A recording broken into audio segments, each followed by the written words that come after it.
Que le CFA soit en parité fixe avec l'euro n'est pas un handicap, pas du tout. La stabilité d'une monnaie par rapport aux devises est un avantage, au contraire.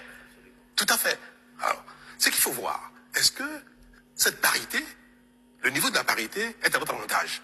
Est-ce que le CFA n'est pas trop fort? Est-ce qu'il ne faut pas, en maintenant même sa stabilité avec cette grande devise qui est l'euro, est-ce qu'il ne faut pas baisser la parité?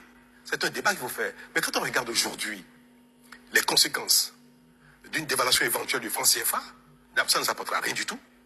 Mais deuxièmement, ça va aggraver le niveau de pauvreté.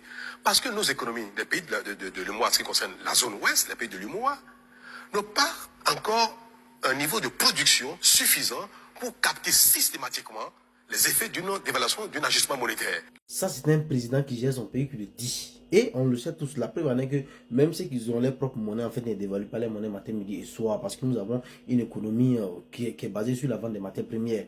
Donc la dévaluation, ça ne nous arrange pas, quoi. Maintenant, le panafricaniste Alain Foucault ou Fétis Deguet ou Brand Dakam dit que non, en fait, ce président en fait, le dit sous contrainte, mais il va falloir nous apporter des preuves matérielles parce que ces explications sont logiques. Maintenant, si vous dites que l'arrimage à l'euro est la preuve de notre dépendance à la France, donc nous sommes encore des colonies françaises, du coup, cette définition doit valoir pour tout autre pays qui utilise une monnaie arrimée à une autre monnaie.